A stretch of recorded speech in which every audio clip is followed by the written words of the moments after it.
Sete soluções para a falta de dinheiro. A glória da Babilônia permanece. Através dos tempos, sua reputação chega até nós como a mais rica das cidades e seus tesouros como fabulosos. Mas nem sempre tinha sido assim. As riquezas da Babilônia foram o resultado da sabedoria de seu povo. Os habitantes primeiro tiveram que aprender a se tornar prósperos. Quando o bom rei Sargon voltou até a Babilônia, depois de ter derrotado seus inimigos, os Elamitas, viu-se confrontado com uma séria situação. O chanceler real explicou-lhe o que estava se passando. Depois de muitos anos da grande prosperidade trazida a nosso povo, porque Sua Majestade mandou construir os grandes canais de irrigação e os suntuosos templos para nossos deuses, agora que tais obras se acham prontas, o povo parece incapaz de garantir sua própria sobrevivência. Os trabalhadores estão desempregados, os comerciantes contam com poucos fregueses, os fazendeiros não conseguem vender suas colheitas, o povo em geral não tem dinheiro para comprar comida. Mas onde foi parar todo o ouro que gastei nessas benfeitorias? Perguntou o rei. Temo que se encontre no bolso de alguns poucos homens ricos de nossa cidade, respondeu o chanceler. Escorreu pelos dedos da maioria das pessoas tão rapidamente quanto o leite das cabras pelo coador. Agora que o fluxo de ouro cessou, o grosso da população não tem nada para apresentar dos seus ganhos. O rei ficou pensativo por algum momento. Depois perguntou: por que deveriam tão poucos homens ser capazes de adquirir todo o ouro? Porque sabem como fazê-lo, replicou o chanceler. Não se pode condenar um homem por ter aprendido a atrair o êxito do dinheiro. Tampouco se pode com justiça tirar de um homem que construiu honestamente sua fortuna para dividir com outros que não tiveram essa capacidade.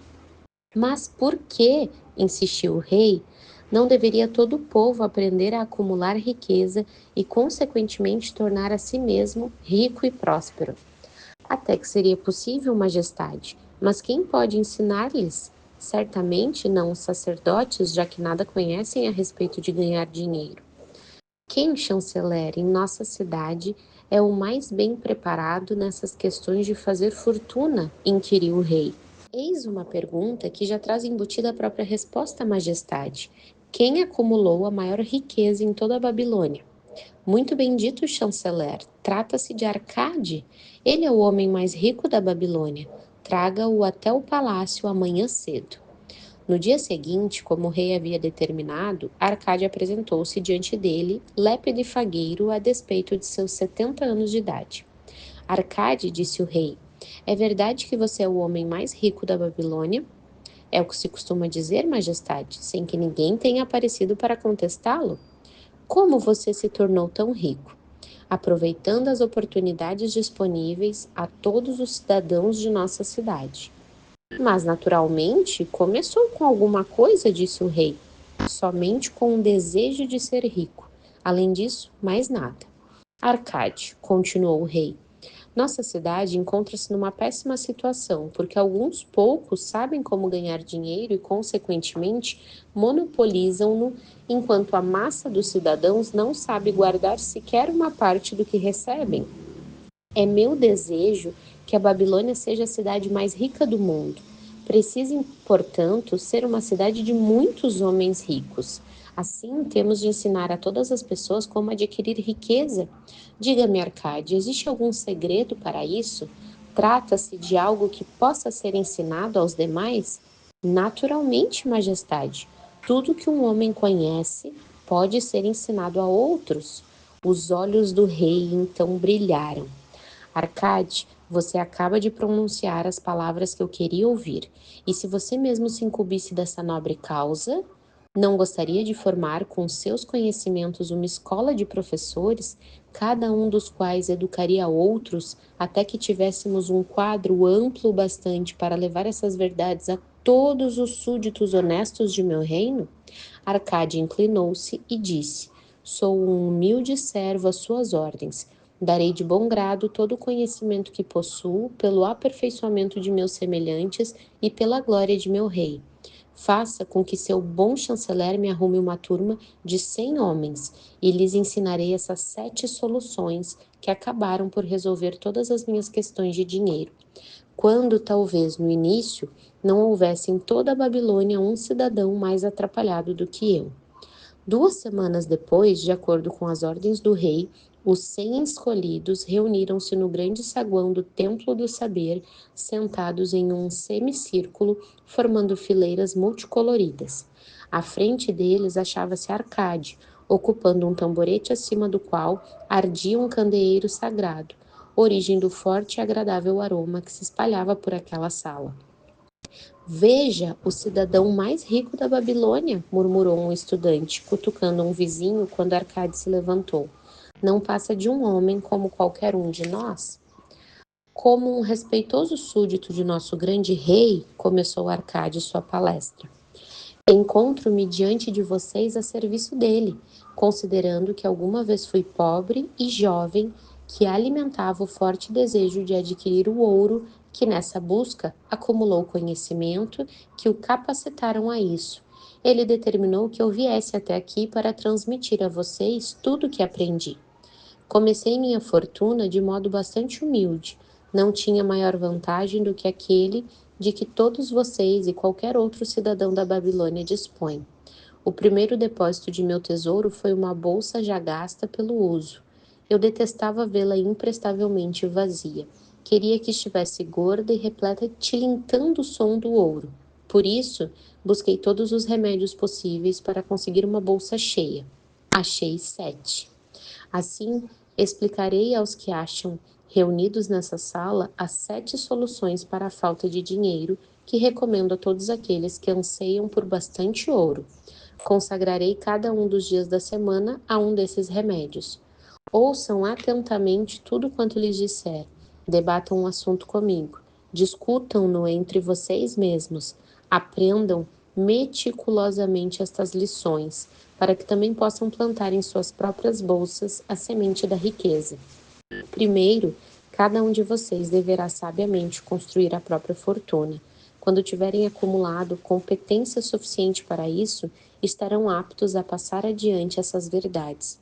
Ensinar-lhe-eis meios simples para engordar a própria bolsa.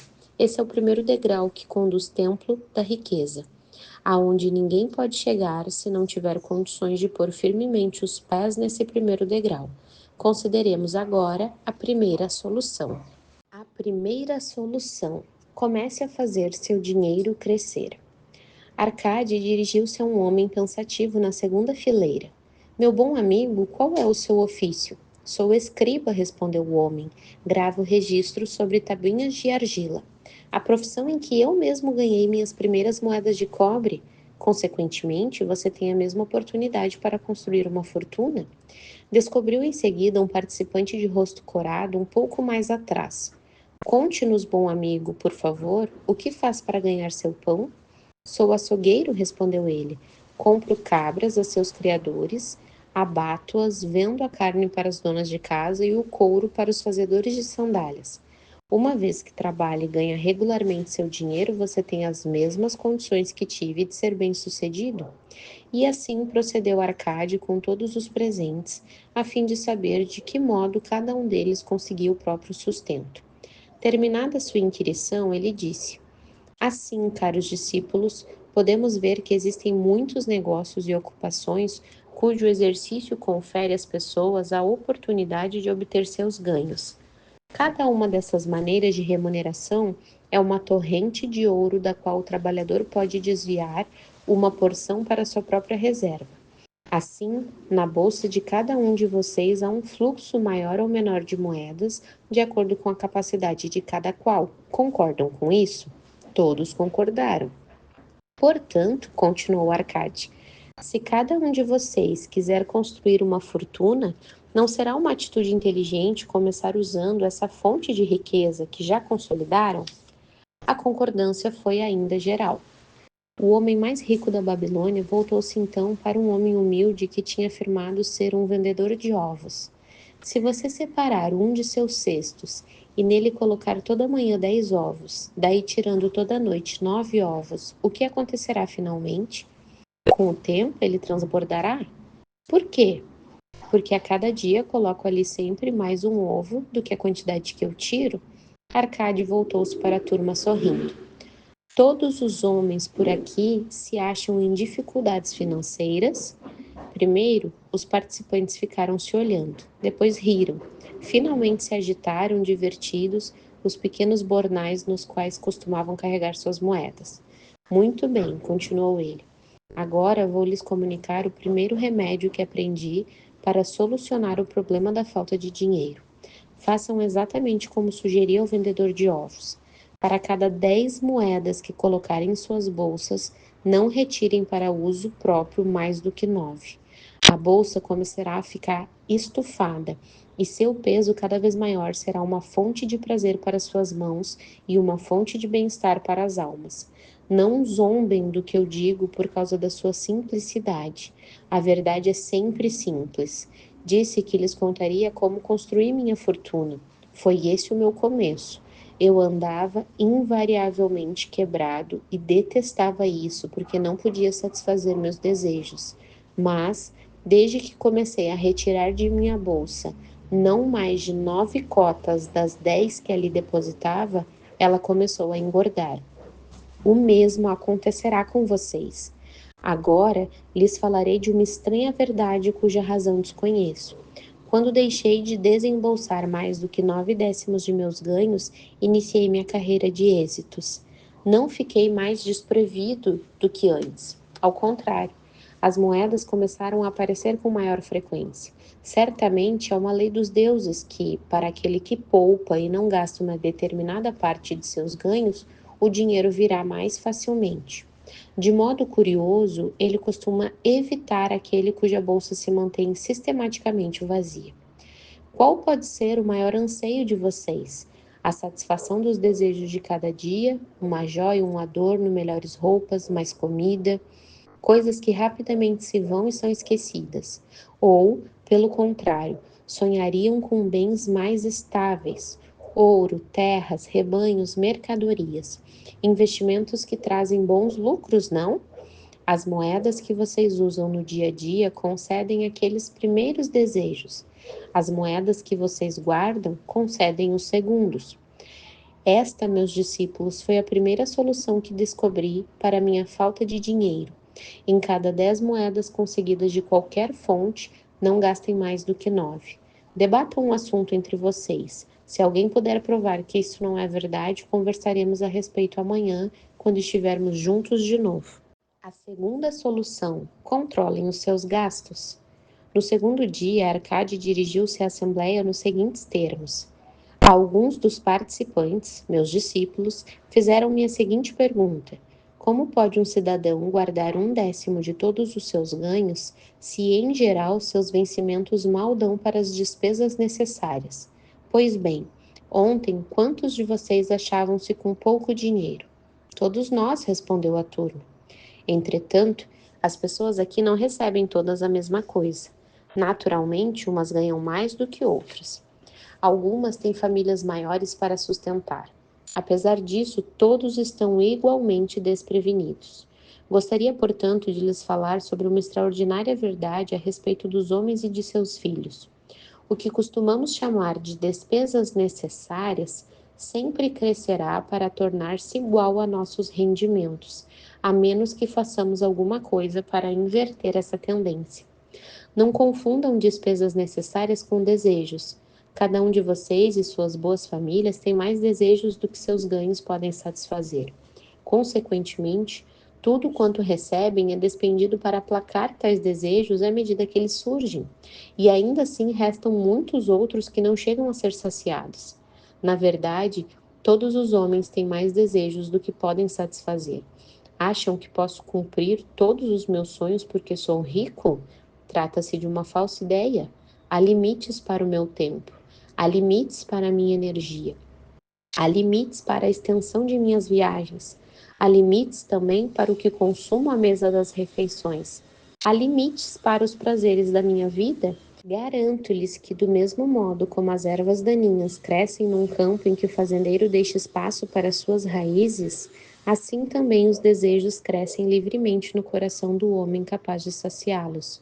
Os desejos são uma multidão, mas aqueles que cada um de vocês pode satisfazer reduzem-se a um punhado. Examinem cuidadosamente seu modo habitual de viver. Tenho absoluta certeza de que se defrontarão com alguns gastos que podem ser tranquilamente reduzidos ou eliminados. Acatem como uma verdadeira divisa a noção de reservar 10% do valor estimado sobre cada moeda que sai. Portanto, gravem na argila cada uma das coisas passíveis de despesa. Selecionem as necessárias, além de outras cujo custo não ultrapasse 9 décimos de seus rendimentos.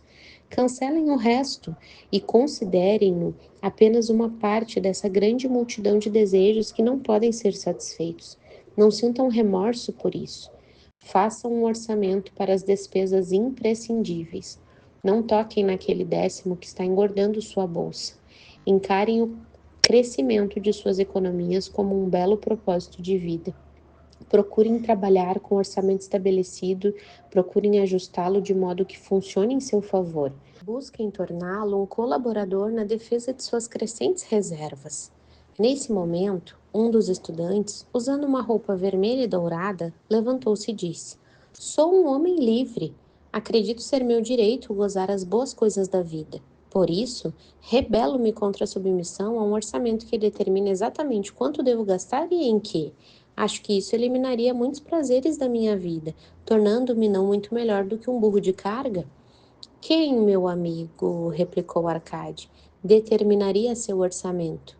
Eu mesmo o faria, respondeu o homem que protestava. Se um burro de carga fizesse seu próprio orçamento, teria incluído nele joias, mantos e pesadas barras de ouro? Claro que não. Ele não precisaria senão de feno, grãos e um saco de água para atravessar o deserto.